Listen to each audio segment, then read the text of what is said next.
Hi everyone, thank you so much for having me. I am Mauro, a PhD student at the University of Zurich under the supervision of Robert Feldmann. And I will talk about a project where we try to emulate cosmological H1 maps with deep learning. So the biggest challenge when modeling H1 is that the physics on small scales are highly complex. Generally, people rely on full hydrodynamical simulations to model H1. However, they come with a major drawback, which is computational cost. So the core idea of this project was to directly learn simulation results by training neural networks. And to be a bit more specific, we trained networks on the mapping between dark matter and the corresponding 2D H1 density maps, as shown in the figure on the left. One important thing worth mentioning here is that we trained on different dark matter input resolutions. And the reason is that we wanted to understand to what extent the model can also be used to upscale simulation results, meaning that you could give the network a low resolution dark matter input and predict a high resolution H1 map. In this slide, I am showing you some of the technical details of the model that we trained. Because the physics on small scales are so complex and fully nonlinear, we used a generative model to capture all the relevant modes. So we used Wasserstein generative adversarial networks for this task, which in our case are comprised of a unit generator shown on the left and a critic network shown on the right. During training, the generator produces an H1 map from a dark matter input, and the critic will score how real that prediction is. This information is then backpropagated to the generator, and this process is repeated until both networks are converged. Another important point I want to highlight is what we used as training data.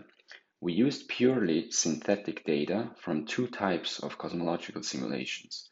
On one hand, we used Firebox, which is a small cosmological box of 20 megaparsec with very high resolution and full fire physics. And on the other hand, we also used 4 zoom-in simulations of massive halos. By combining the two types of simulations, we obtain a very high resolution training set that offers a full representation of H1 systems across a broad range of halo masses. Here we see a region from the simulation on the left and 3 predictions sampled from the model on the right. And looking at the bottom row, we see that the model has clearly captured the small scale modes in the H1 field. So how well does it work statistically? What I'm showing you here are 3 statistics, namely the column density distribution function of H1, the power, and the bispectrum.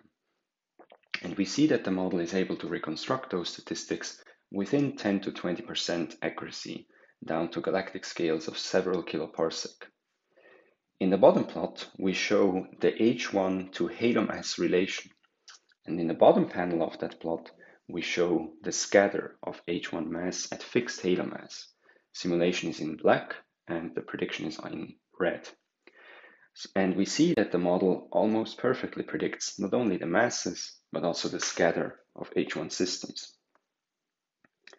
Another important point of this methodology is that we can use it to enrich larger dark matter boxes with H1. As a proof of concept, we used the model to emulate H1 on this 100 megaparsec dark matter simulation.